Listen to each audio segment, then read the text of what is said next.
reminder to everybody to put themselves on mute. We're going to begin with a short film from one of the Human Force camps that took place at Anisha in India in 2003. So without further comment, let's play. Solan Ruslan here. We have Hillel Nathanson's screen here, which says open Zoom meetings. So I don't know if others have that. I have that. And I don't want to see Hillel Nathanson's screen. So can we get rid of that, please? Or... Oh, Hillel, are you sharing your screen? Yes. I'm not very experienced on. Okay. I thought that was just to show my screen. Yeah. Oh, sorry. I didn't realize that was Hillel's screen. I thought that was Zafira's screen. No, I thought it was. No, I didn't think it was my screen. I thought it was Zafira's screen. Okay. So I'm gonna have to stop share. Yeah. Stop. Okay. So I'm gonna now allow all participants to share, but please only Zafira share your screen. Okay. So we can go ahead with the film. Thank you, Reynolds.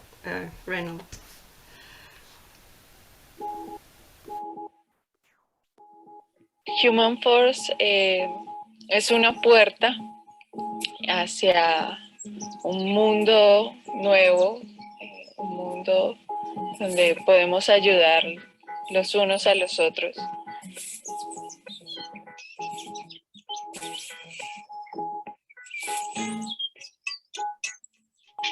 The meaning for this program, for me, how to open our eyes, how to open our mind, how to open our heart.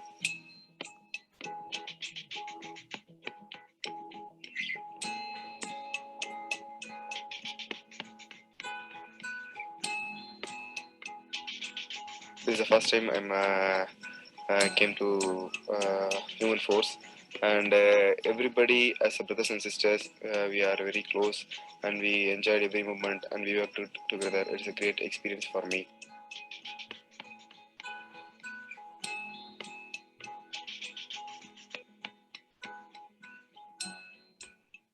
The whole experience is something that is like invaluable. It's something that you can't have anywhere else. You have to live those kind of things. We went to see the villages and the farmers to know how they were farming, why, and what changed in the last 50 years. And it was nice to be able to know the changes, but from their side and from their point of view, from their experience. We did a lot of interview to a lot of persons. We came to know about their personal life, how they live. We came to know about the lifestyles. They shared everything to us. They didn't they didn't hide something from us. They shared it a lot to us. Okay, then we can connect to them. We connected to them. Nunca había tenido una conexión tan cercana con los niños y tampoco había. Creo que el poder llegar cada mañana a la escuela y que todos los niños recuerden mi nombre y griten Salahia, Salahia, dance, dance. Eso me llena de alegría, saber que me conocen, saber que me quieren, que les he podido ayudar, que les he podido enseñar. Siento que mi corazón se está llenando de amor. There are 50 to 60 kids coming towards us. They are happy by seeing us, but the way they approaching us, they just, so what do you say, I'm impressed.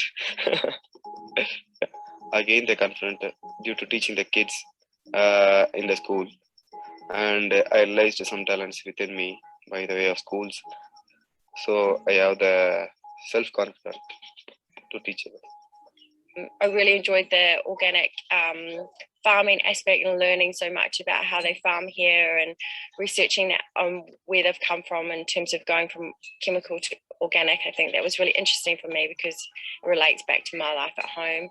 And I'm hearing the stories from a human being. So, I've researched through books and Google and online, but until you actually see and you feel I don't think you can really understand, because human contact is different than reading a book or watching it on Google. I love working with the farm, especially local farming here, teaching me what the tradition about. It's quite really interesting. How they're using animal to work with the land. Just wonderful. I got reassured that I could do things, because I usually don't trust myself. Like, knowing that I was able to like take pictures and like do filmmaking, that was really like, yeah, I can do it, because I know how to do it, but I know I can really do it. I didn't expect anything. It just came blankly. But now I'm feeling very happy that I'm taking a lot back. In the last 2 weeks, I've been like really living and experiencing like completely the life of the people who live around here. And I don't know, I feel like part of this place. Like, I've lived really here for 2 weeks. Este proyecto realmente te hace ver las cosas mágicas que tiene la vida, el contacto con los niños, el contacto con la naturaleza, la interacción con diferentes culturas. Human Force is rocking, yeah. They go to every country, and they make a change. What they can do, they make a change and bring a colorful situation to the environment. When you came here, how was it? But when after you're going, if you see them, you can see the smile on their face. Yeah, that's a Human Force, the power of the Human Force.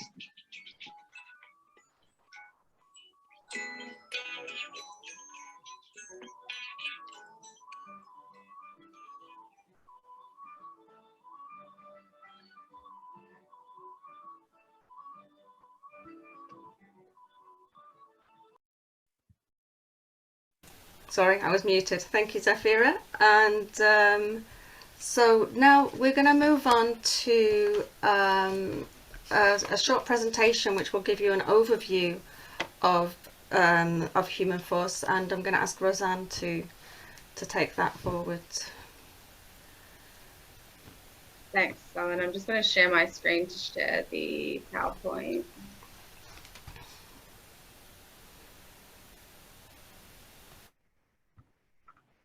So I'll let you introduce yourself as well, Roseanne, right, as part of the presentation. Oh, and I just want to say apologies in advance if when we show some of the media, it can be a little bit choppy. That's just because, we're online, and that's just the technology that we're working with. So apologies in advance.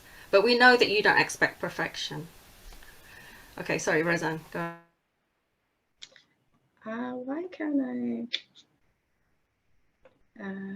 No, that's not the one. What am I doing?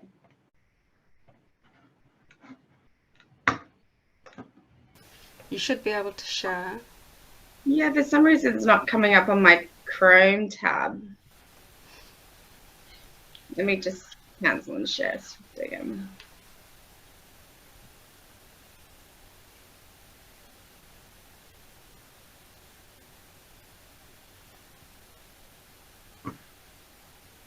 That's not.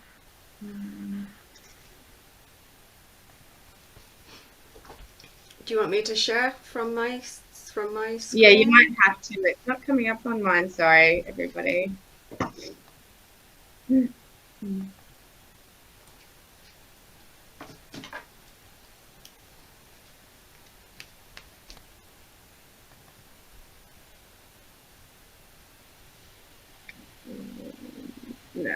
it's not it. Oh, there you go. That was the wrong one. I don't know why it's not coming up.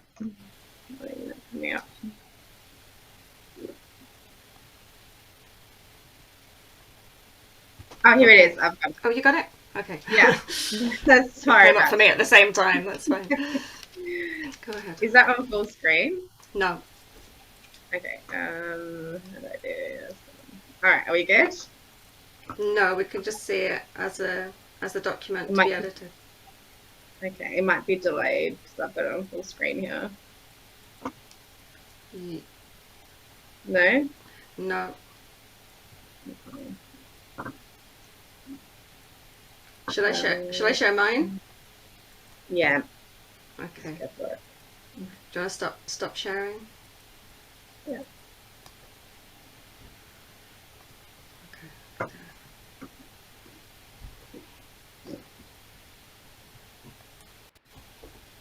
Is that good? Yeah, you're good. Okay. All right. Thank you everybody for joining us today. It's a really exciting opportunity for us as Human Force, as the team, to talk about what we do with Cecilia Dharma International.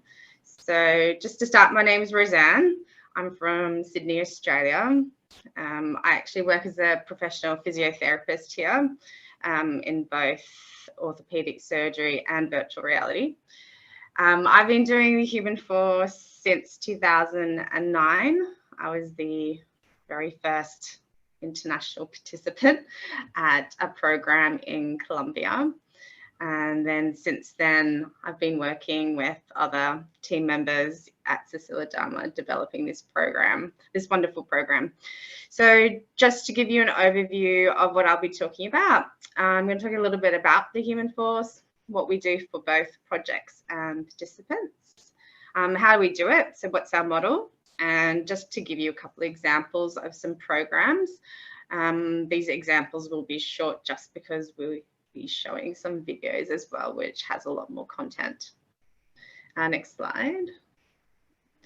So I really like this picture because it demonstrates exactly what we do. We really do bridge a gap between two people. So one of them being people wanting to participate in positive social, environmental, and economic change that benefits our world, and then SDI projects and their communities wanting support to achieve a mission or time goal. So I think somebody's not on mute. Can you? Thank you. Next slide. So what do we do? Exactly, we run annual short-term camps. We use camps interchangeably with programs. They are between 3 and 14 days at different Cecilia Dharma International member projects worldwide. At these programs, we collaborate with the project to complete pre-planned tangible tasks.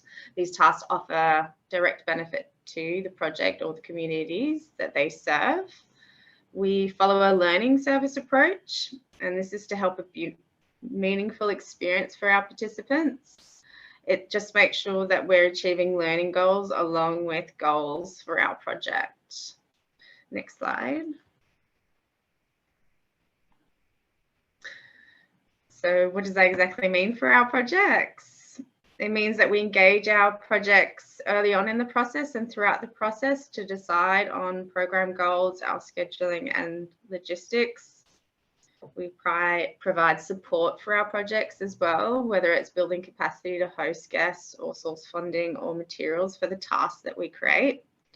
We also offer scholarships for local or regional participation, which can really foster a really deep and meaningful cultural exchange between our participants. And we also ensure that our participants who come to these countries are well prepared, respectful, and engaged in the project's values and mission. Next slide. So for participants, what does that mean? We're offering our unique global awareness learning experience. This is something that we've developed over the many years we've been holding these camps. These are the learning goals that we strive to achieve, along with trying to achieve the tangible tasks for the project. And these learning goals are understanding why these challenges exist in the particular community we're visiting, the impact on social, economic, and environmental levels. We discuss and learn about the current solutions in place.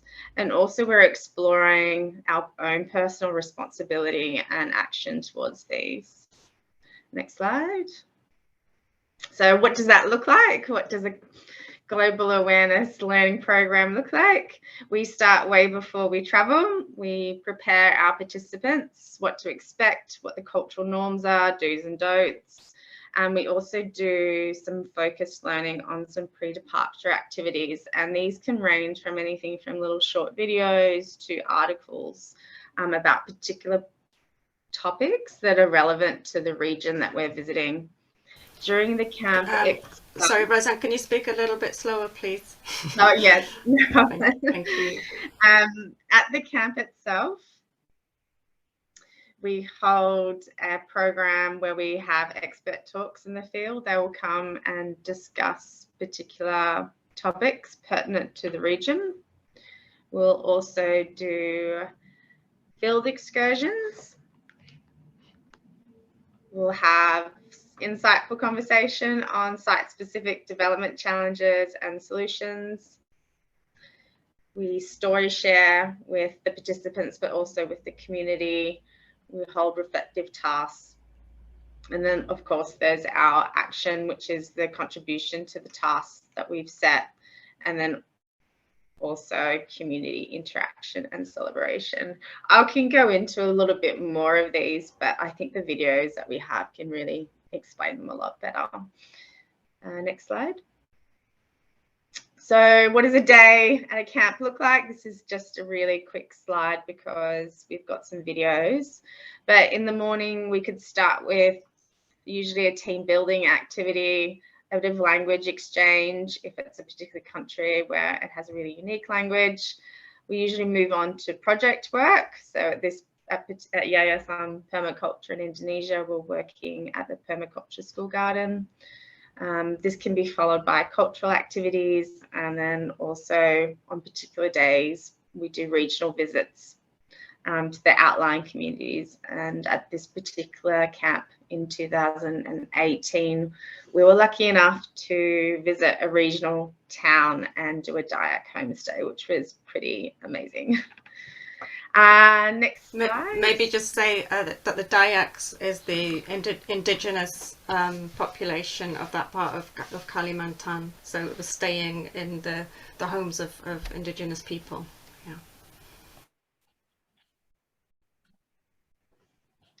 And just another example of two of our recent programs in 2019 and 2021. So Atalanta Association, again in the mornings, activities followed by tasks like stuccoing a storage bank, mural painting, had some exciting global awareness activities, visiting a UNESCO site and doing some trail walks, and then also some interaction with the Native American community. Next slide. I think that one might be it. Oh no, we're doing our story too. Okay. I think our story is really important to talk about because, like a lot of things, they grow from something really small. I guess we didn't just wake up one day and we had this, or what we really believe now, that we have a really great program that we can offer. It started with a girl in the States, Alexandra. I believe, correct me if I'm wrong, Solen, but I believe she did a bit of a teaching stint in India with a project. Is that correct? Yeah, she did some volunteer at a Atalanta Project in India, in fact. Yeah. Yeah.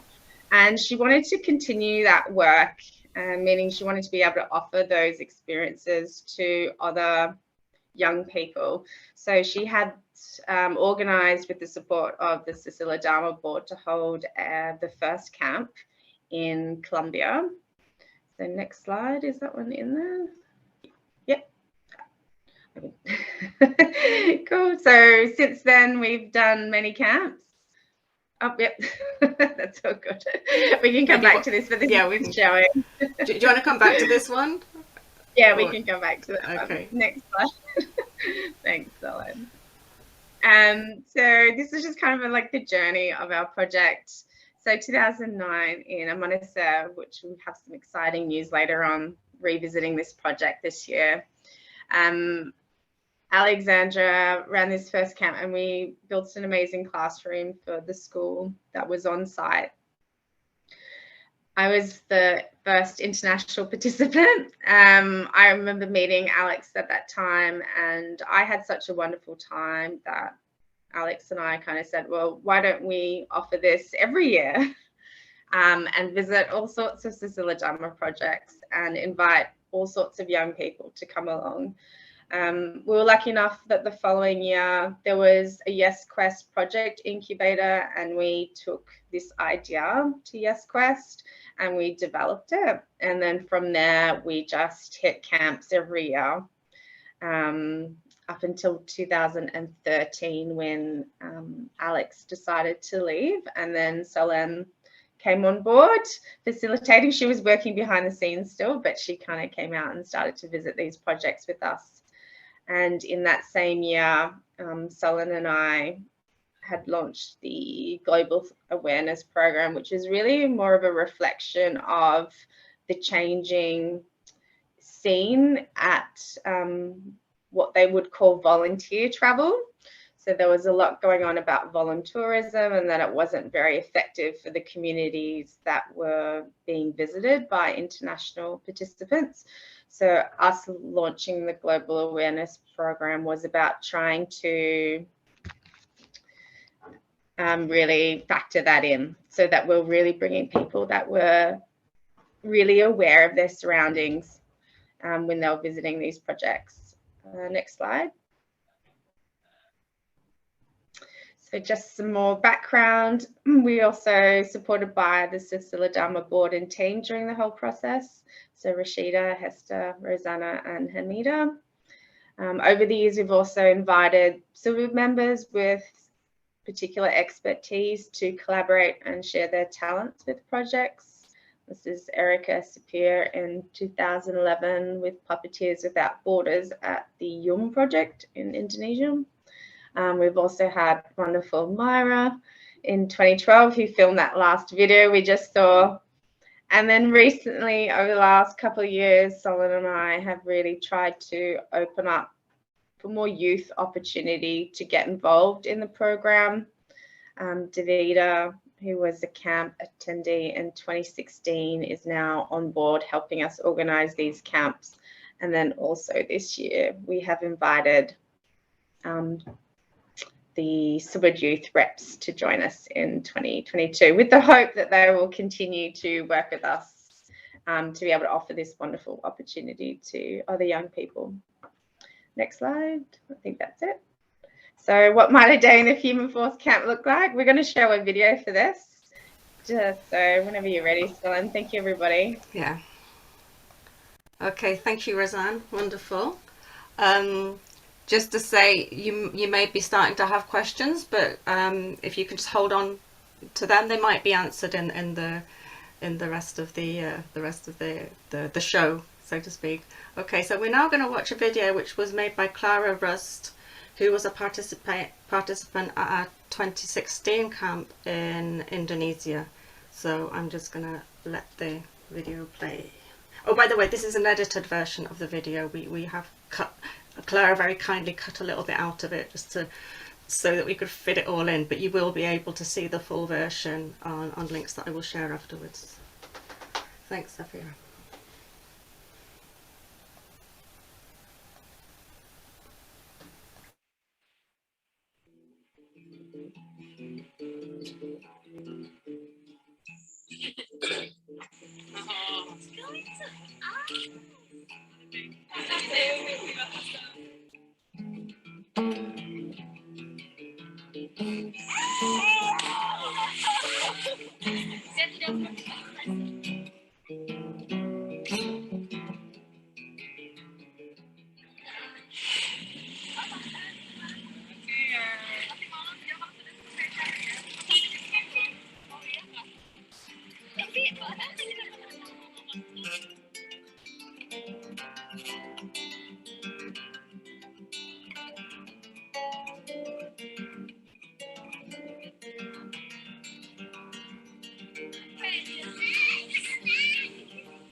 We worked in partnership with the BCU school, Binachito Tama, as YPK had extended their ecological design to create a school kitchen garden, which we helped develop whilst we were there, and teach the children about permaculture. Permaculture is about living in harmony with nature.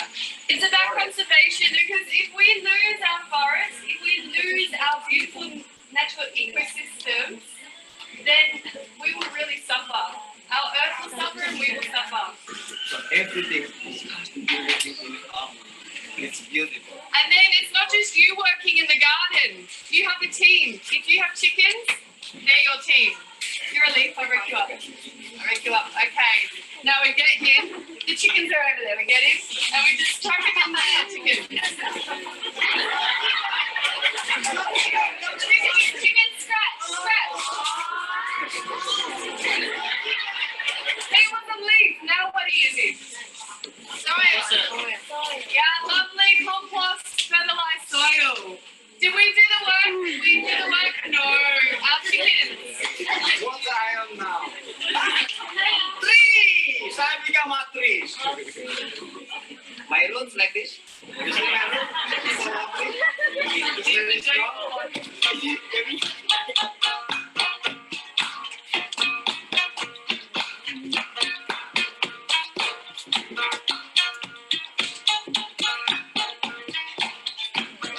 So we're at the school garden, and this is our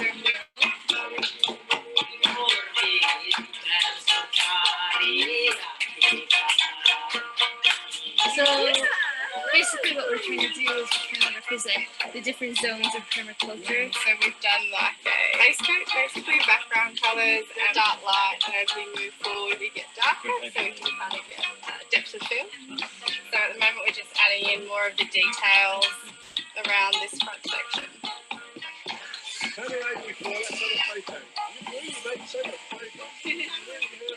of the most important things in permaculture is the health of soil. Very, very important that there's lots of microorganisms in the soil, and we boost the good bacteria in the soil. Rather than killing the things we don't like, we try and boost the good parts, so they'll attack the bad parts. Does that make sense? It's a bit like taking probiotics instead of antibiotics. So in agriculture, they sell the liquid nitrogen. However, in our system, the plants fix nitrogen. Okay, and then every time you cut them, that system, it will drop into the ground to the leaves, and then also the root will automatically. So it helps to release nitrogen in the soil, which helps increase fertility. So just by understanding the elements, then we can help to improve growth.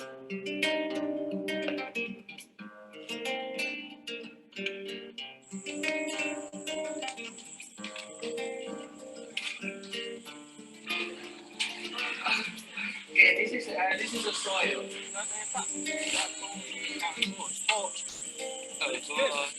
We're getting there.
planting here today Pohon Sengong, which is Albacia tree.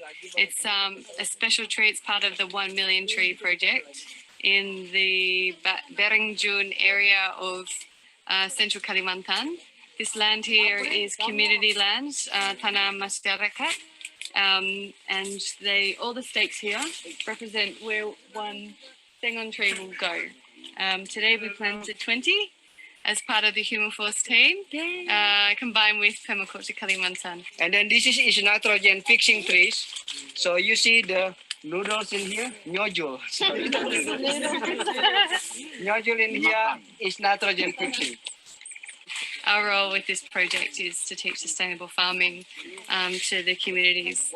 So make it, loose. And then put straight into the ground. The community will see mixed usage of their land, the Sengon nitrogen fixing trees, which they can down the track harvest, as well as other crops and plants. Terima kasih.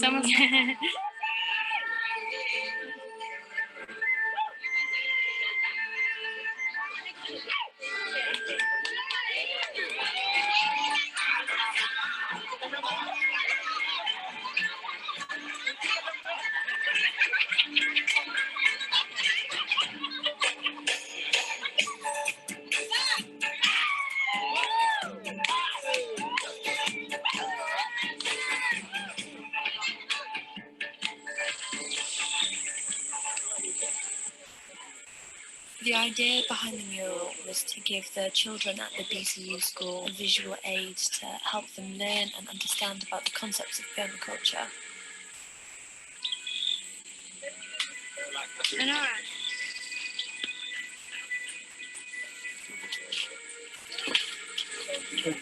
then as we work up, we're going to have more animals like goats, cows, and then at our very top layer, the most important layer, is conservation of our environment.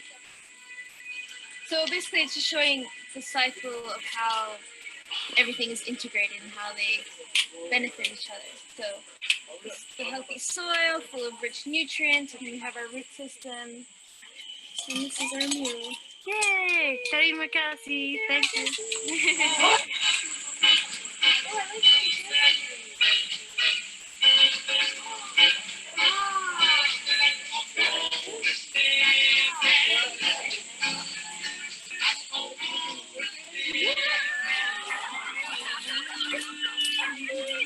Oh my god.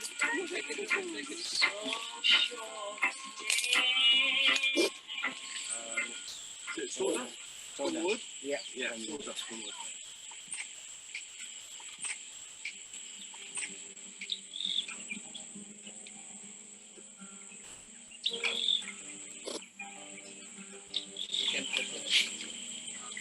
This is like a pit.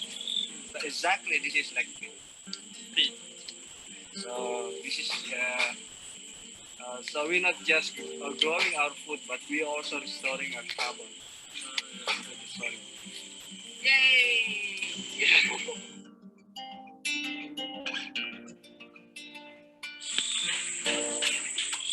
Yay!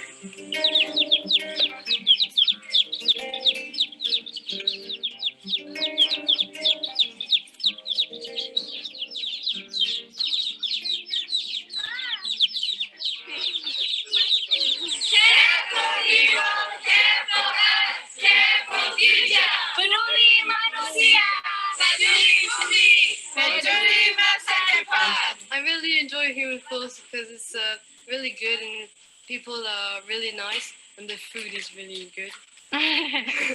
What I enjoy in Human Force is to share a lot of things with different people, like the language, the culture, like songs or dances.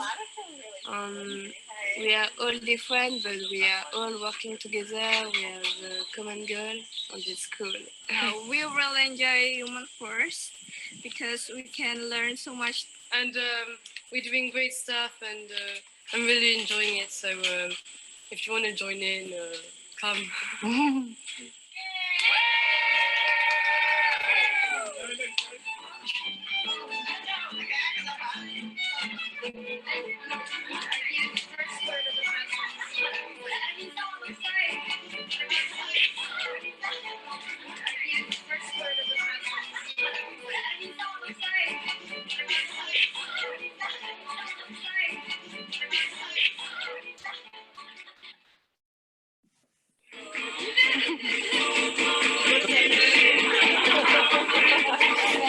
like?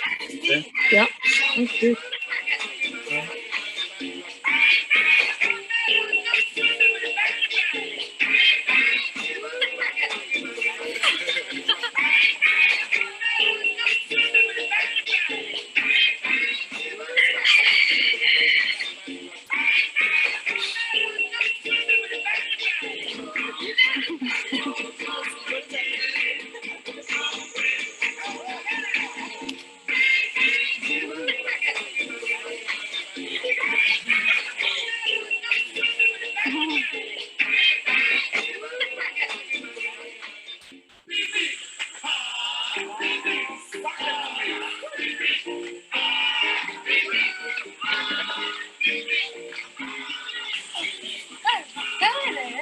What's his name?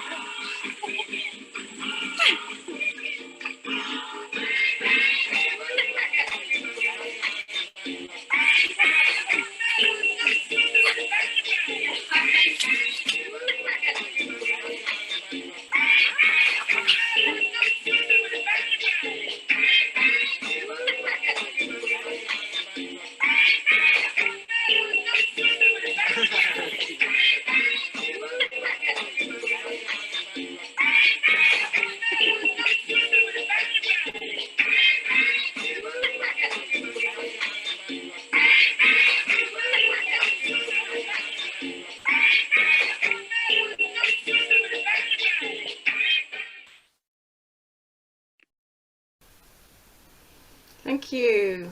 Well, I hope you all enjoyed that. I'm sorry, I at one point it kind of blocked for me, and I hope that wasn't the same for everybody. But if it was, I will be sharing the links to all these videos. Well, at least the ones that we have on YouTube already. I'll share those at the end of the session. So you'll be able to see it with your own fast internet, hopefully. That will work. Okay, so we're going to go straight on with some testimonials from former participants and hosts of our some of our programs. So this is another video. This is about 20 minutes, but I hope you'll find it interesting. This is like a talking heads thing where we've interviewed a few people, sometimes several years after their experience, and so they've told us a little bit about how they found the experience and what it did for them and how they felt, and any impact it's had on their life or on their project in some cases. Thank you, Zafira.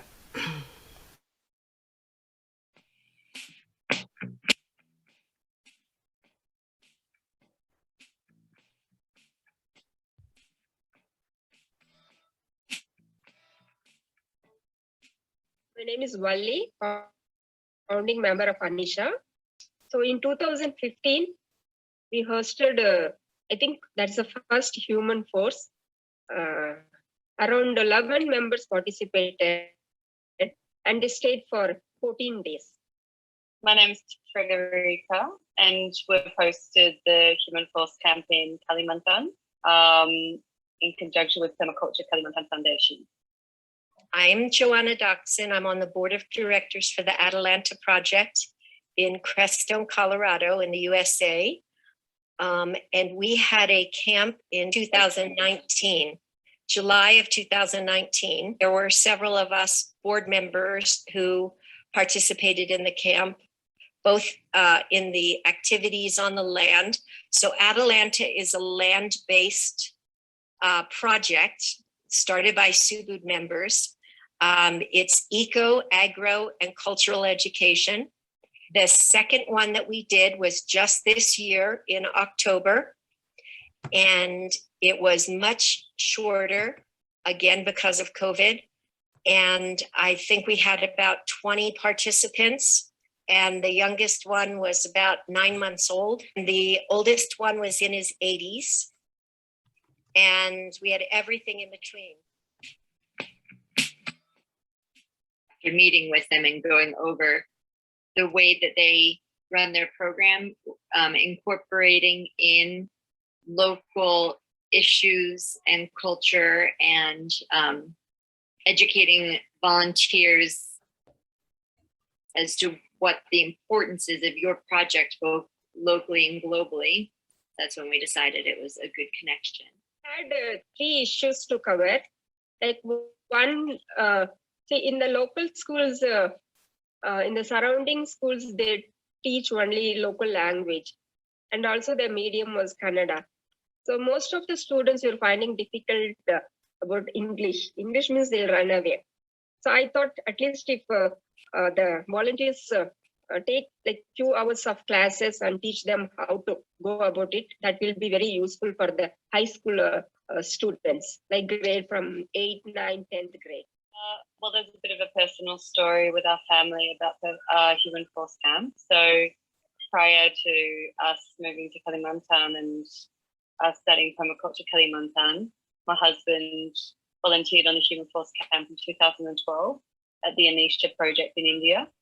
And it impacted a lot on his journey and our journey. We thought like the human force, like if they come, like some of the issues which we could not address, maybe human force volunteers can address those issues. See, when we work regularly with the farmers, certain things like we feel, okay, this is not important. But when the outsider comes, no, so they can identify, okay, identify the differences. And also like, we want to know whether we are going in the right direction.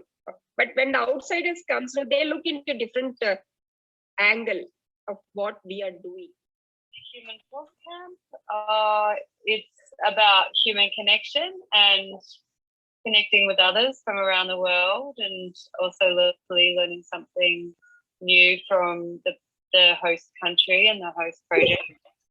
So what's very special about it is, I suppose, the human connection and the interactions that can occur between people. So people come from different backgrounds, different places around the world, even some locally, and they all come together for a good cause. And it's just very, very rewarding. It's like going a lot deeper than tourism could ever, or volunteerism.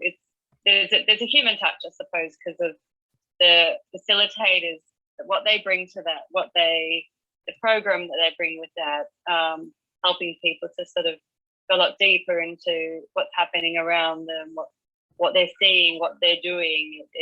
People can reflect on that. I feel that Human Force Camp is exactly that. It brings in the importance of talking about humanity, about relationships with other humans, other cultures, and relationships with the environment. They taught the photography training for the women. So that was very useful because the women never touched the camera at all. And they never thought even they can take a good photos by themselves. So that training was given. And most important one, like 2 issues. Anisha didn't have the website. So only the Human Force, they designed and created the website for Anisha. And also the documentary film, the first documentary film was done by the Human Force. So these are the 2 issues was very useful for Anisha. And also like one student, Jayadi, was a permaculture student. He taught us the permaculture method. So still we are following it, and also we are implementing in the schools, and even for the students we teach permaculture method. So this was very useful for Anish, and still we are continuing it.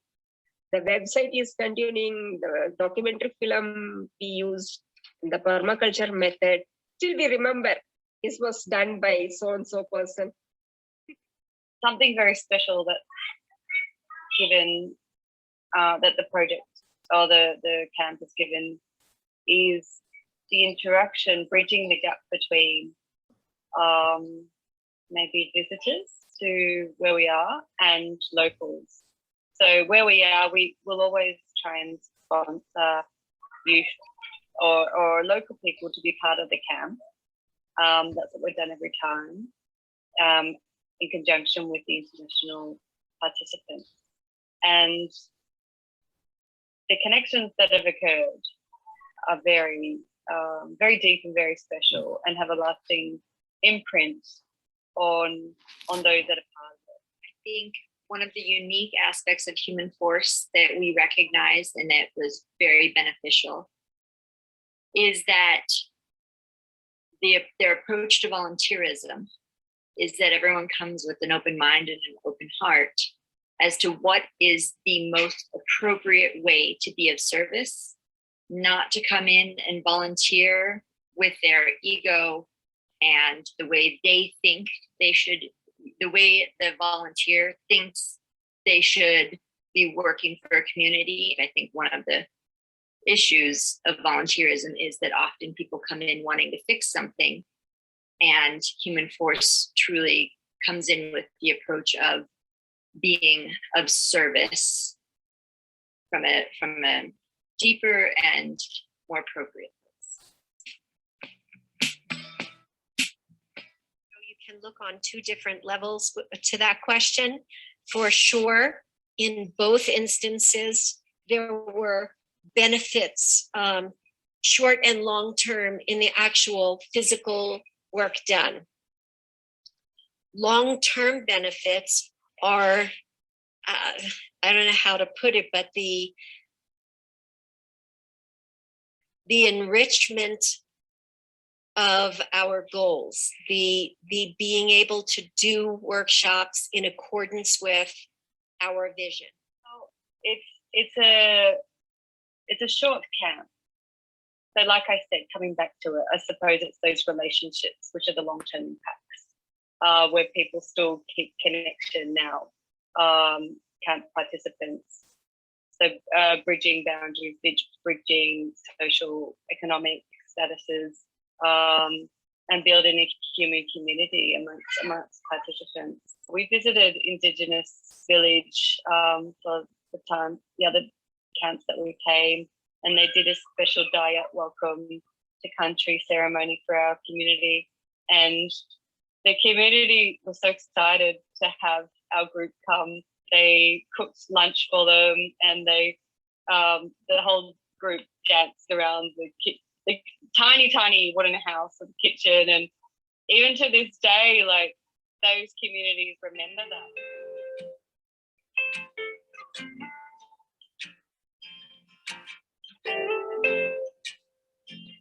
Miss Maya. I'm Sudan's daughter, Sudanese. I've been at the Human Force Camp in Mexico in 2014, and the one in 2016 in Kalimantan in Indonesia. My name is Kim Joseph, and I volunteered for Human Force. It was in Indonesia, a program in Indonesia, in the area outside of Jakarta called Cipanas. And I'm trying to remember what year it was. I want to say like maybe 2011. My name's Felix. I'm from Lewes in the south of England, and I did the Human Force in Kalimantan in 2016, so it's 5 years ago. And I did it just after finishing school, so I was 18 years old. Je m'appelle Camilla, je suis à Montréal, donc j'habite à Montréal, et j'ai participé au Human Force qui a eu en 2014 au Mexique, donc tout juste avant le congrès Subud. Bueno, yo soy Alejandra Rangel Oliveros, estuve en México en 2013. I'm Colin Balance, and I live in Devon, which is in the southwest of England, and I volunteered for the camp 5 years ago in Rungansari and Palankaraya. À cette époque-là, je me souviens que je voulais beaucoup m'impliquer. J'ai cherché un projet dans lequel je pouvais m'impliquer sur la scène internationale. En fait, avec un objectif soit environnemental ou social.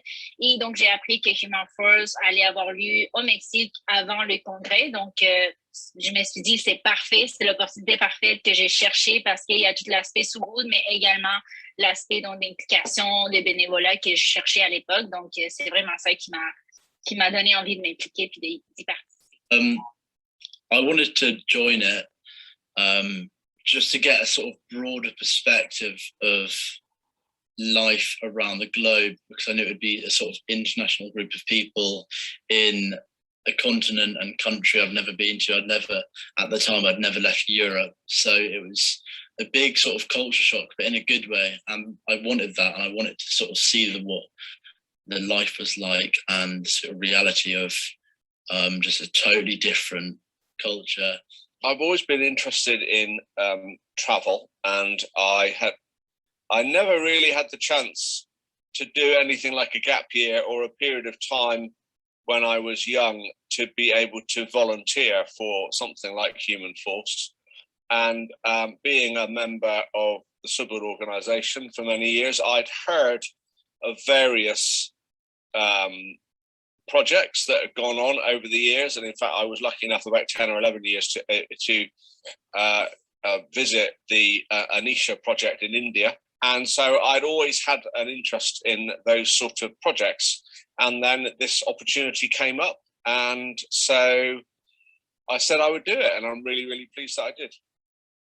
Why did I want to volunteer? It's quite personal, actually. During that time in my life, I had just divorced, and I really needed to leave. Like, I just needed to be free. Bought a one-way ticket, actually, because I felt that I would be there for a long time. And this is, just coming from the inner feeling and, surrender. Time to go and do something, to feed the soul. So it's a volunteering experience where you go to usually sometimes a different country, and you would do a permaculture garden or paint a wall for kids in a school or a nursery or something like that. It's a humanitarian project, I guess, looking to help and educate the people participating in it, but also, if possible, to help people in the local area in a non-invasive or presumptuous way. So not thinking, let me help you. It's more, what can we learn from each other in terms of from being in different cultures, different languages, and what can we do to move forwards in a sort of sustainable and progressive way. Pienso que es una experiencia que de alguna manera te cambia la vida y te abre el mundo. Y eso me parece maravilloso, porque te permite descubrir, el mundo propio y externo, porque te permite descubrirte a ti en otras dimensiones, en otros territorios, con otras personas, y en esa dimensión me parece hermoso, ¿sí? Conocer como nuevas habilidades tuyas, de qué eres capaz, de qué límites tienes, qué debes aprender, qué debes fortalecer, pero también es una experiencia maravillosa para poder conocer otras culturas y enriquecerte de ellas y asimismo presentarles la tuya con mucho respeto, pero también es como un aprendizaje en doble vía, como que ellos te dejan una semillita y tú también le dejas algo a ese país, y en este caso a la población beneficiaria del voluntariado.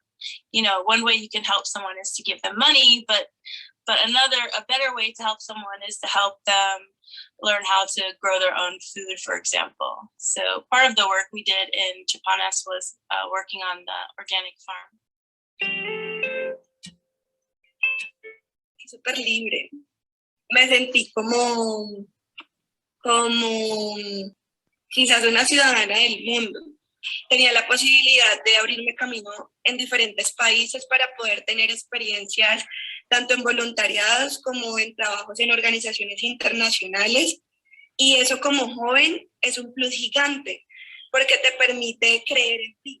There's something about the feeling of being inspired that gives you this sense of calm and peaceness, but within that sort of like the foundation of that calm and peaceness is this fire that sort of really, it sort of rejuvenates you in a way, you know, like you feel this sense of that, you know, anything's possible, and that, you know, yeah, just this, yeah, I guess this calm and peacefulness and just the sense of drive. I think that's what it was. I really felt this drive and motivation.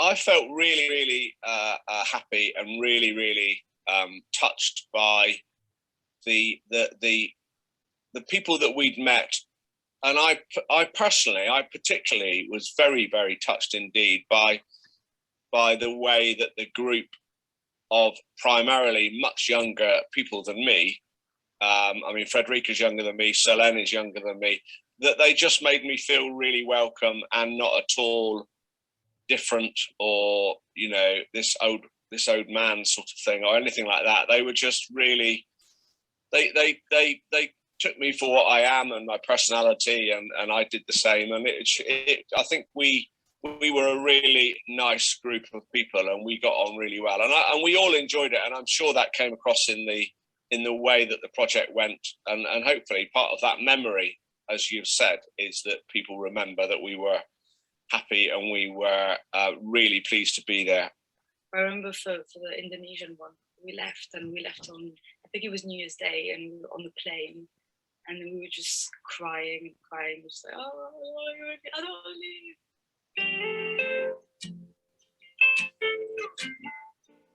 Ça a eu beaucoup d'impact, je dirais, au niveau pratique. À Québec, en fait ici à Montréal puis à Québec, on valorise beaucoup l'implication, le bénévolat. Donc, ça m'a permis d'avoir accès à d'autres opportunités parce que j'avais un peu l'expérience dans l'implication. J'avais participé à ces projets-là, donc ça m'a ouvert des portes par la suite pour d'autres implications puis d'autres projets. Mais aussi, ça a ça a eu une influence aussi au niveau de mon choix de carrière. J'ai par la suite, mais je me suis inscrite à l'université en études internationales parce que je voulais justement travailler dans une organisation qui puisse avoir un impact au niveau communautaire, au niveau social, ou peu importe, mais c'était mon objectif, même si mon choix de carrière a changé un peu par la suite, mais à la base, c'était ça. Definitely. Like, I feel like I'm more environmentally aware, and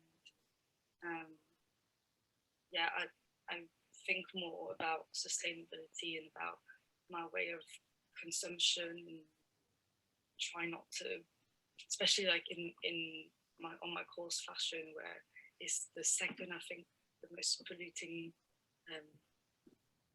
things. I mean, it's the most polluting, and from what I took from that I should like be more sustainable and maybe try and make a change in the fashion industry, even if people do it, but you know, yeah, just being more friendly and being more open about like cultures and languages and yeah, that kind of thing. I've been doing a lot of reflecting in that sense of, you know, how the Human Force Camp was really this turning point in my life where it, you know, it planted that seed of sort of being extremely passionate about like development work, but in a sense that it's more human-centered, and it's not this sort of experience where it's solely just your own, where only you yourself as the volunteer is benefiting from the experience. It sort of rippled out further even more. We had someone who was not even in Subud, who just came to do the Human Force Camp, and he was so lovely, and he was in a basketball team, and so he took like loads of basketball t-shirts and balls and the cuff thingies, and he just bought loads to give to like the kids in the school. And I remember like at the end we just before leaving, like we just got one of the basketballs and we just all wrote our names and like I still have the ball to this day, like the basketball with like the names of everyone who participated, and it was, yeah, it was so nice. When we were going to the communities, we were doing the road trip, and being in Jayadi's car and just hearing him, you know, explain to us, you know, sort of the issues that are happening in the region, and to be able to witness it with your own eyes, the reality of how devastating the palm oil industry is. And just, there was something quite profound about, you know, just the distance of devastation that was occurring just for us to even get to the villages as well. I do vividly remember having conversations with some of the Indonesian young people who were on the project with us, just about their life and their culture, and things like, you know, attitudes to marriage and attitudes to employment and attitudes to women and men and role in society, and how vastly different it is in Indonesia to England, you know, and the goods and the bads on both sides. And we had some very deep and personal and quite private conversations, which of course I wouldn't repeat, but that came from knowing people very well and being able to share in that way.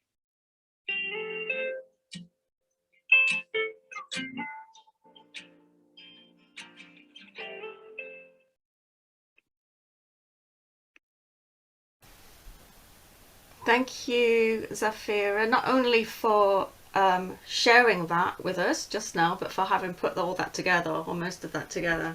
Great job. I hope everybody enjoyed that, found it interesting. So we're going to, we still have a little time to go, not very much, but so we're going to crack on and talk about our upcoming events, and then it'll be sorry, I just realized I haven't put my video on, and then it'll be time to hear your questions and try and answer as many questions as we have time for. So I'm going to share my screen again, and we're going to talk about what our plans are for this year. Just share. I'm going back to the slideshow.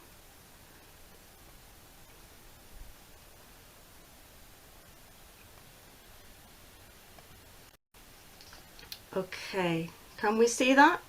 Thumbs up, anybody? Yes, we can. Thank you. Okay, so we have two upcoming events this year, and they're both happening in July. It's a coincidence really, but that's just the way things have turned out. And they're both in the Americas. So one of them is in Amanasar, at the Amanasar International Center, and the other one is at the Atalanta Association in Colorado. So they're both repeat visits in some ways, especially Atalanta, where we've had a couple of quite recent camps. Two of our most recent camps, well, two of our two most recent camps were at Atalanta. And so we're working with the same team as we did for those two camps. With Amanasar it's a little bit different because we're working with multiple organizations within Amanasar, the center Amanasar, including the Fundación Amanasar, the Amanasar Foundation, but also with GHFP Colombia. And so we're working with a slightly different team to the one we worked with when we did the first camp all those years ago, when it was Alex organizing it. But we are returning to the place of our first camp. So the dates for this camp are the 19th to the 28th of July, inclusive. So the first day of actual camp activities will be the 19th, with arrivals the day before. And the cost is $500 US. And now when we say that is the cost for those who can afford to pay. We always try and budget for giving subsidies to people who can't pay the full cost, prioritizing people, local people, in this case Colombian people or people from Latin America, So we just consider each application on for subsidies on a case-by-case basis, and part of the organisation of these camps is fundraising for them, so that we can offer these subsidies. So this is what we're going to be doing. We're going to be supporting the Atalanta Centre with their environmental plan. One of the things we're going to be doing is to help a group of biologists from the University of the Quindío to build a walkway for a group of nocturnal monkeys, which is an endangered species. The reason is that this is a small family group of monkeys they're monogamous, and I think it's basically parents with two young monkeys, and they're isolated because they're living in a small forested area which is surrounded by deforested areas or built areas, and even a road, I think. And the idea is to build them a walkway so that they can go to different areas, other forested areas, where they will have access to other groups of monkeys, and also a wider nutritional base. Part of that project is also involves the planting of over 100 native trees, and also before that, prior to that, they will be making an inventory of what trees are actually there at that time. So this is quite an ambitious project. The participants will sort of arrive part of the way through the implementation of that project, because the biologists will already have done some of the inventory, and they will offer some training. Sorry, I'm being told to talk slower, sorry guys. So they will give the participants some training in doing an inventory of tree species before going on to the participants will help them build the walkway. It will then be erected by professionals, because otherwise we would have problems like insurance and problems, etc. And then the final step will be the planting of the trees. Another activity that we will be carrying out will be a language exchange with the local school in La Tebaida, which is the little town near Amanecer. So it's a high school. The idea is that we will be able to give some English language support to the students, and also establish relationships with the teachers in that school, the English teachers in that school, to help them not only improve their English but also improve their methodology. Also, it would be nice if the students could also come and help us out when we're in Amanecer doing maybe the tree planting part, for example, and that would kind of continue the opportunity for the language exchange. And we're hoping that by establishing this relationship with the school, we'll then be able to launch a more long-term project with the teachers, giving them online support, for example, English conversation classes or teacher training even. And this will be done by eLango, which is a new Subud enterprise in languages that we're in talks with at the moment to do this.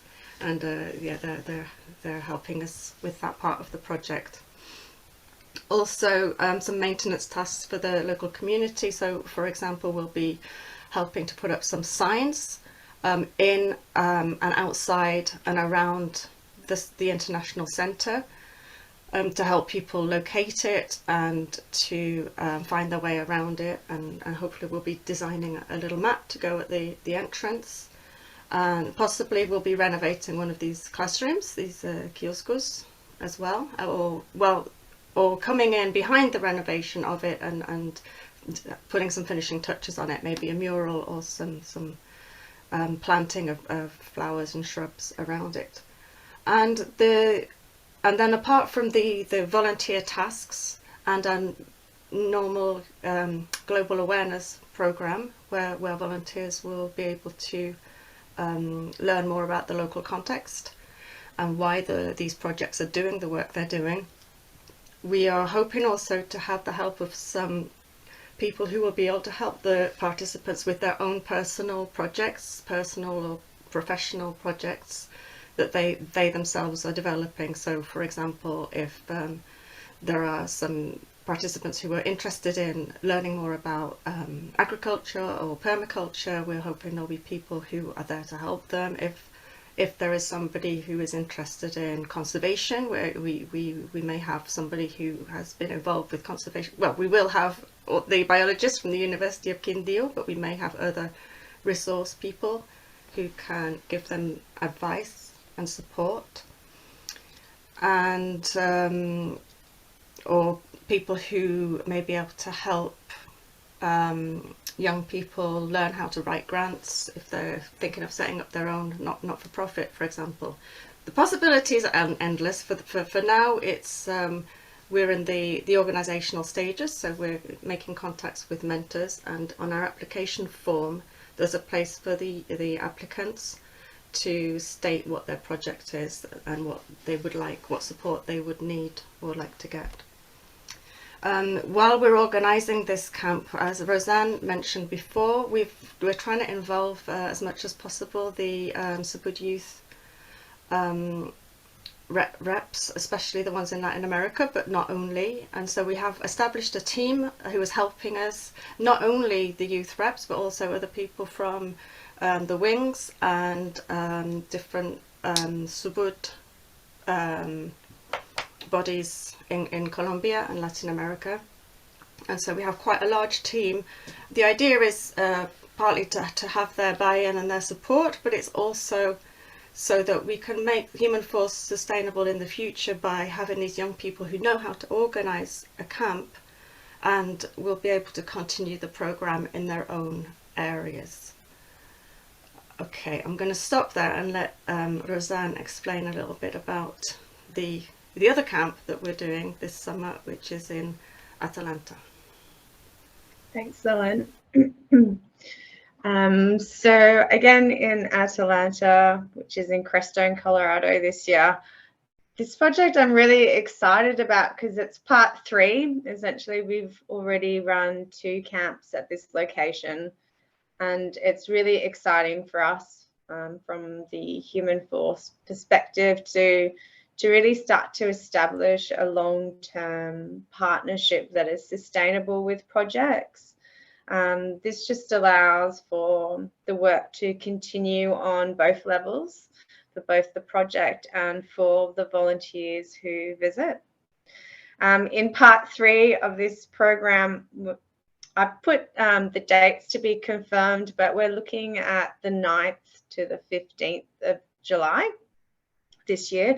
So it's only 7 days compared to the 10 days in Amanecer. We'll be looking at constructing several pads for, I've written here tents, but they can be for yurts at the project site. These are to assist with the accommodation on site, but also the weather conditions in the San Luis Valley can be quite harsh. So erecting these tent pads can really assist with being able to support guests at this project site. Participants will also be involved in the day-to-day chores of running this permaculture farm and husbandry environment. And also the participants get to have a real fun time exploring the local area with the different diverse cultures. There's some really interesting excursions to the Taos Pueblos, which is or Puebla, I should say, which is a UNESCO site. And then also, of course, our global awareness component, learning about what it means to do learning service and reflect and grow in that way. So I think that's it there, Solon.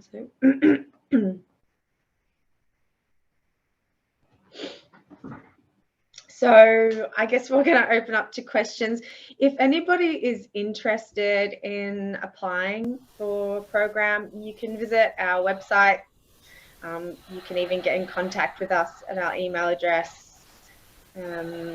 but we've also loved for all of you to come. So please tell your families, your friends about this wonderful opportunity. So we'll just open up to questions.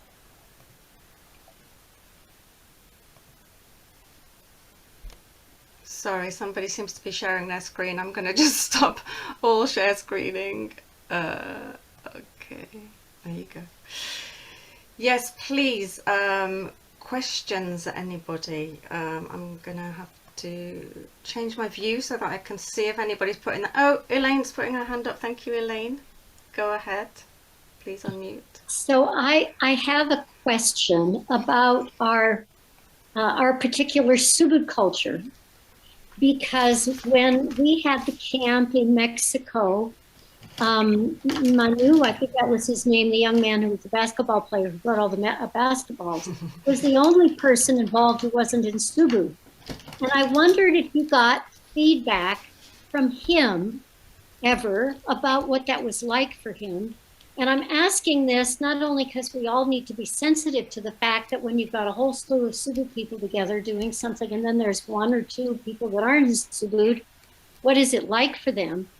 And my granddaughter wants to come to Colombia with me, and she wants to bring her best friend, who's a young woman that I know. They'll both be, the young woman will be 20, my granddaughter will be 19. But I'm just wondering about this interface of, you know, kids that have grown up with Subud families and young people coming who have not a clue what Subud is and landing in the middle of it. And I just wondered if you had feedback from Manu or anybody else that's been in that situation. Yeah, thank you, Elaine. That's a really good and interesting question. We've had quite a few participants who have not been Subud members. When there was Manu, that I remember very, very clearly, obviously. I mean, the feedback I've had from Manu is that he had a great experience. He has never mentioned to me anything about feeling left out or feeling like he wasn't in the right place. And I think for a while he actually did express an interest in joining Subud. I don't think he ever did in the end. And as you know, of course, we do not evangelize, we do not proselytize, we do not make anybody feel uncomfortable about it. And on the other hand, we do have opportunities for Kejiwan and for Latihan for those who want it. So I think when we did that camp in Puebla, we went to the Subud group in Puebla, Mexico to do Latihan on a few evenings. And those who didn't want to go did not go. And, you know, those who did went along. When we did the Human Force camp in Kalimantan, there was also a friend of my son Laurie, who was not in Subud. She was just a friend from school. So the same case as your granddaughter's friend, and she attended that camp and she had the time of her life as well. And again, you know, when people wanted to do Latihan, we went to do Latihan in the local, in the Subud hall in Palangkaraya, but you know, not everybody went. And sometimes as well, we have young children of Subud members who aren't actually in Subud, so they're not actually doing, you know, they're not Latihaning either. I think, Roseanne, you wanted to add to that? Yeah, sorry. I think it's really important and clear to say that we prepare anybody who comes to these camps who aren't in Subud. We give full disclosure and we are open about Subud to these people. They get the pre-departure package, which explains what Subud is, what Subud members might be doing during the camp. And if they had any questions, they were free to ask. We had non-Subud members from our second camp. We had some, which is our camp in Mexico. Yeah, Mexico. We had some volunteers apply through Atalanta Association, I believe it was. And there was 3 or 4 volunteers that had no connection to Subud whatsoever. They had a fantastic experience. We found that most of the time there was more curiosity around it.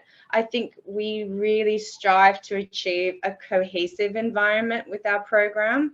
So we invite questions. If they have them, we answer them. And it really brings us together from the sense that we're different, but we do have this commonality. So I have no issue inviting people that are non-Subud. I really encourage people that have friends that are not Subud to join. I've had personal friends of mine who are not in Subud join the camp.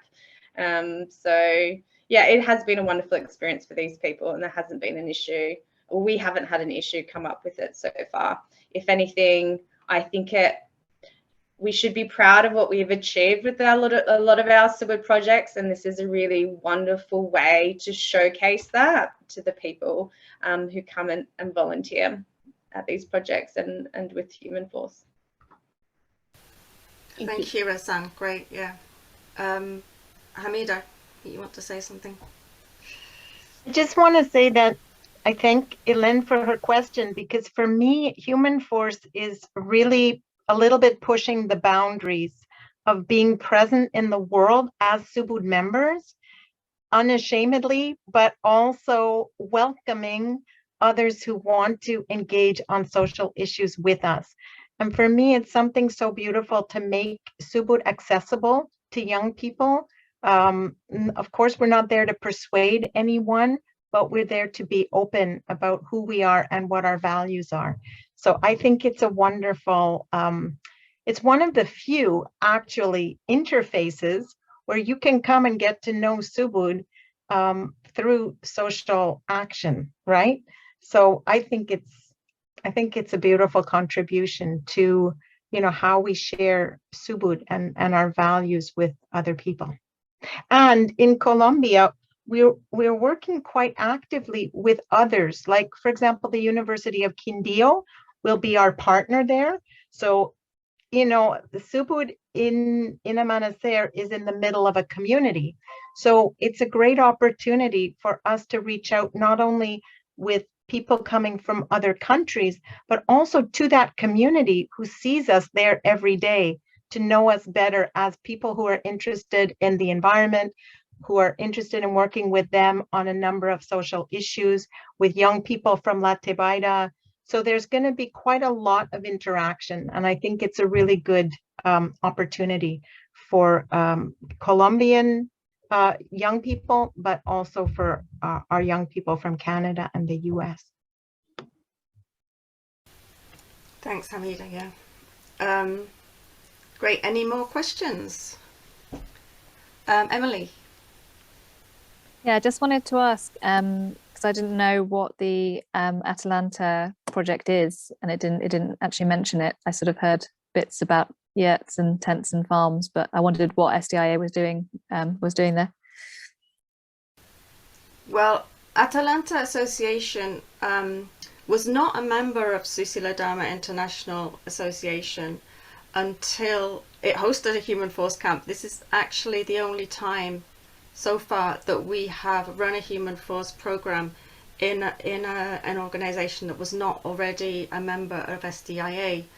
After the Human Force, it applied for membership and is now a member of SDIA. The Atalanta Association is a cooperative farm, organic farm, which works with members of the community. So they have a community garden, for example, where members of the local community, it's actually a place where there's quite a lot of poverty, and members of the community can come and be part of this garden, and they can, you know, apart from having that community, everything that a community brings, you know, being together and friendship, etc., they can also take away some of the produce from the garden. Maybe Razan, because I haven't really been in touch with the project recently so much, maybe you could say something even more. Elaine probably knows a lot. I think she'll be a wonderful person to speak about it. Elaine, do you want to just say a few words? Sure. Well, Atalanta is based on a Ramadan experience that Joanna Doxson had proof 25 years ago or more, that she received there needed to be a place for youth to come together and to be close to the land and to Indigenous people. And then when she heard about the woman, Hannah Strong, is a very, very wealthy woman who was giving away 40-acre plots of land on the desert of southern Colorado and on the mountainsides to spiritual organizations in the effort to create a center of peace. And so pretty much every religion in the world is represented, along with Subud not being a religion, but being a spiritual pathway. So the land that Atalanta was given is on the desert, the base of the floor of the valley. It's just a few miles away from Great Sand Dunes National Park, which is like being on the Sahara Desert. It's an amazing thing with these huge mountains called the Sangre de Cristo, the blood of Christ, framing the edge of the valley where Atalanta is. And so it has been a place for growing food in really challenging conditions. They have a solar powered water pump that brings up the irrigation water to grow the food. My son was involved in his first experience of natural building there, building the garden house where a lot of garden managers have lived. So it's a combination of straw bale and adobe brick. So it's been having work projects that have involved Subud young people and Subud adults for at least 25 years. And why they didn't join, why the organization didn't join SDIA before now, I don't know.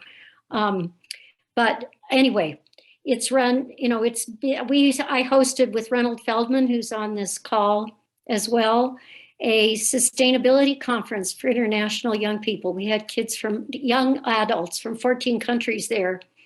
And we built a earth bag building to be an outdoor gathering center. So that people have worked on that since then, re-stuccoing it from time to time. So it has a long history of field trips for local kids, college students coming from Colorado College to do projects there, and now the Human Force Camp in the last few years, which is wonderful. And that's what it is. Thank you, Elaine. That's great. I've just sent a link to an issue of our e-news that we brought out in October 2020. So it's not quite up to date, but it will give you some of the background if anybody wants to read that. Vincent, I'm just going to say that I'm aware that we've come to our allotted time, but I'm fine to stay on for a bit longer and take a few more questions if that's okay with everybody else. Go ahead. Hi, Solène. I was just wondering what happens if you have too many applicants for a project for like a Manasseh or for Atalanta. Are you concerned about that? And is that something you can cope with? It's not something I'm concerned about right now because it's never happened to us. Okay. But I'm thinking that maybe this year it might be the first time that it happens because I've kind of been getting some vibes about there being quite a lot of interest, which is great. So you said somewhere about the Manasseh one having a limit of say 20? 20, yeah. 20. I mean, if we get 23 participants, I think we could probably stretch to that, but we want to keep it at around 20 because if a group gets too big, you lose that sense of family, I think. And I think that's something that has been really important in Human Force camps. And we've never had more than 14 volunteers and 2 facilitators in the past. And I think that was our largest camp, the one we did, the first one in Kalimantan. And there was that real sense of family. And I can't imagine it. I can't imagine what it would be like with 20. I think it will be fine. But personally, I mean, this is something we need to discuss within the team more. Personally, I would like to keep it at that kind of level so that we can, because there's a real dynamic. Everybody's doing everything together every day, eating every meal together, learning together, sharing quite personal things. And if the group gets too big, then these things become impossible, or you have to break the group up. I don't know if anybody else wants to say something about that.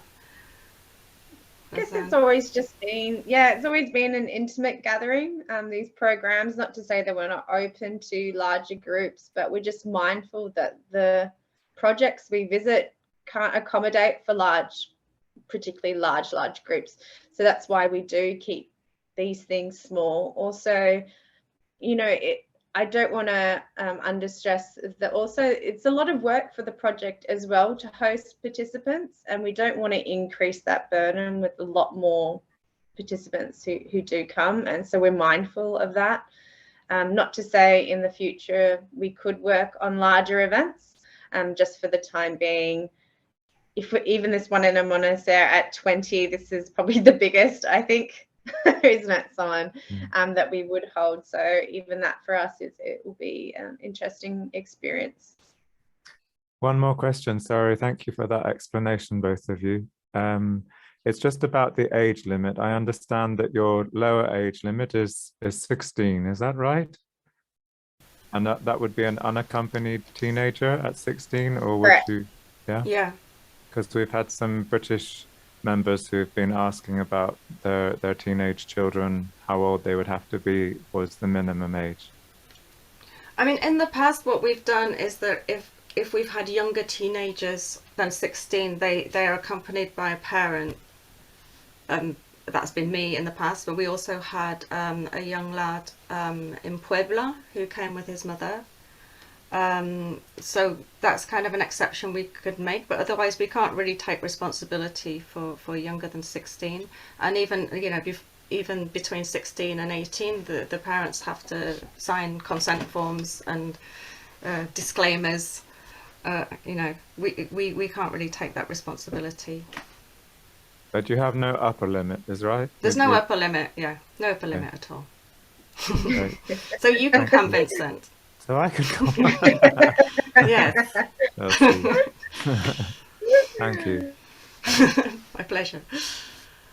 I have a 15-year-old and an 18-year-old, and I think they're still here, but I think they were hoping to come kind of together, but it doesn't feel quite the right thing for me. But if I was to find, say, somebody Vincent type or somebody older, a babysitter, it would be happy because they know my boy. Some people, if there wasn't an allocated adult to keep an eye on them, would that work in the same way? As long as they had somebody who would be watching out for that specific one, if I could find someone.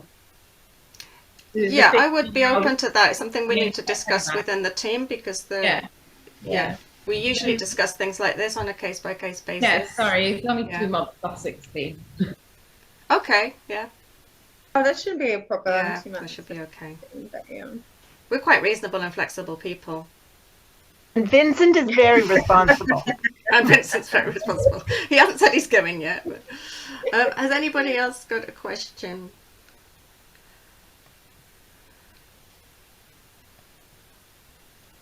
Well, that means we've done a really good job. Oh no, Raphael? You're on mute. You're on mute. Yeah.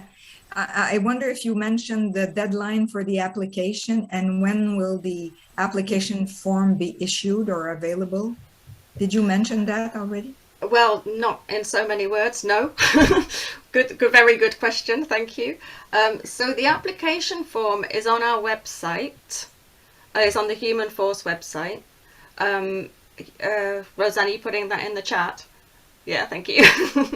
Thought you would be. So the application form is up. It's in English and in Spanish. People can apply now. The sooner the better. And the application deadline is the 15th of April.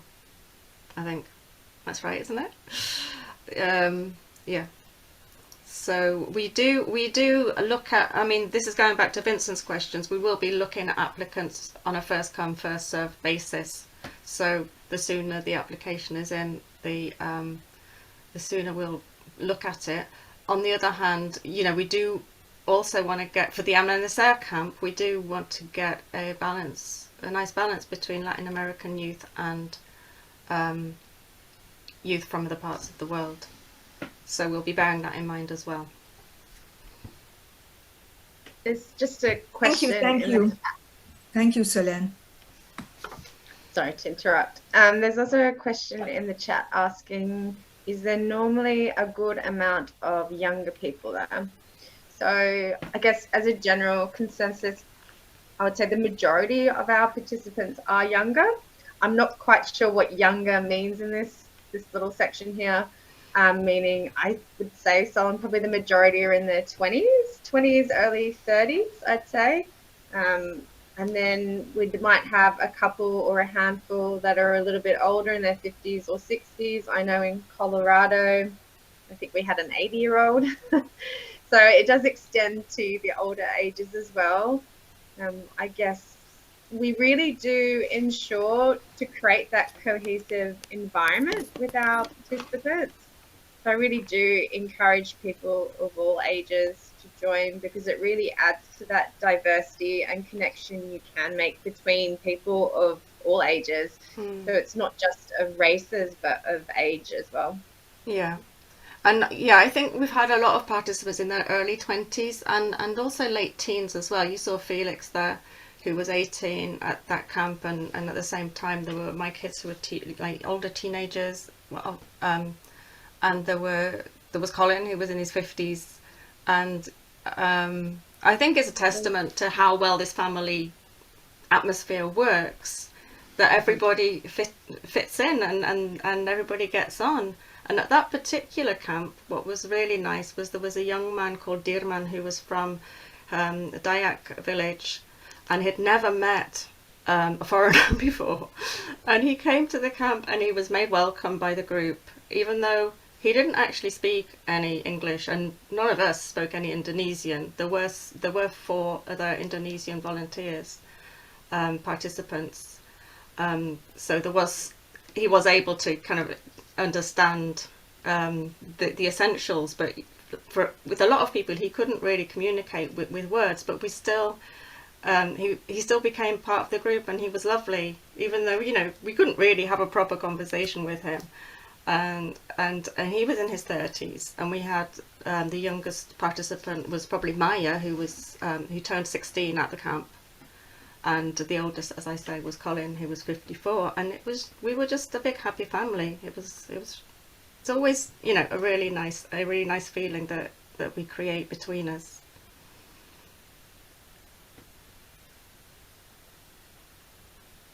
Felix, should we say this is the last question? Actually, I don't know if I may, but I don't have a question. I have a quick comment as possible. Go ahead. Is that okay? Yes. First, I want to applaud and commend all the great job that you are doing. In observing and watching the presentation today, I just realized that in many occasions, we are kind of reinventing the wheel rather than cooperate with each other. And actually, I'm going to promote and ask for all of us to do a presentation like this with all the wings in Subud, because I see the great opportunity of using this wonderful, great program of promoting human values. And as it was so demonstrated in your presentation today, I always saw it, and I'm going to be totally honest, I always felt like a human force were like a luxury traveling where people have fun and all that. But now I'm seeing the dimensions and how it's touching the lives of everybody, independently what age.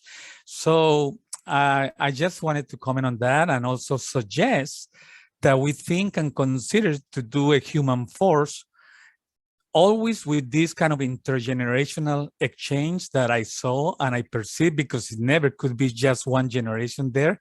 It's always an intergenerational approach, but focus, like in this case, you've been focusing mainly on the youth, chronologically speaking, teenagers and to 20s, 22. I think we should think in doing for all ages. We should do a human force for seniors, and the focus will be seniors and whatever you define seniors. And I'm sorry, I hate to put that label because I don't like that, because I probably fall into that already.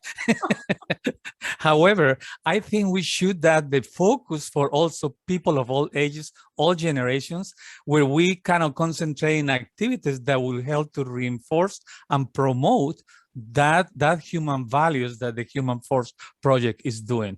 I'm very amazed. I'm very actually surprised and gratefully surprised, and definitely come with my support. And I know the youth coordinators, the international international youth coordinators that are participating here. They're also with me, and hopefully we can discuss later more possibilities to reinforce and revitalize this wonderful work that you have been doing. Thank you.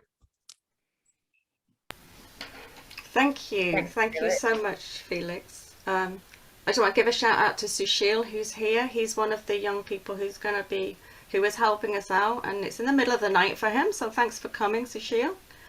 And we also have Miranda, who's also on board with helping us organize the camp.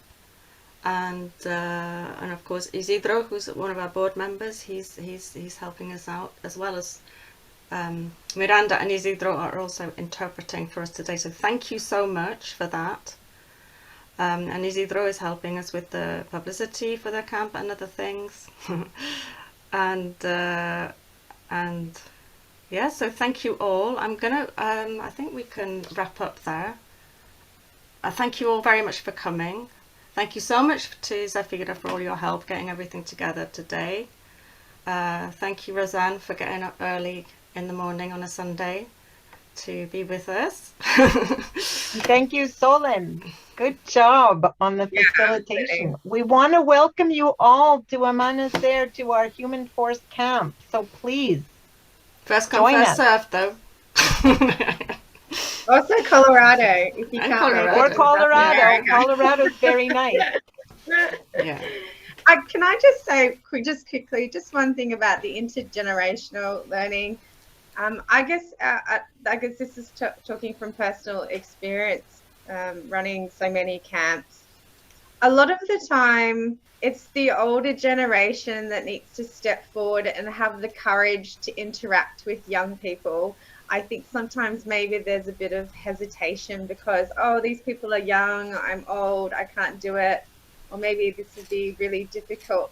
So I guess I would just really encourage older members to have that, courage to step forward and go, hey, I can do this, because you can do it. And there is an amazing thing that happens when this other dimension comes into play. So I guess I just wanted to leave with that comment about older people joining us.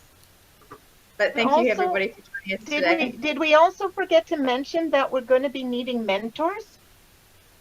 So even if you don't want to build a monkey bridge, you can come and mentor someone else and share your experience with them. Yeah, exactly.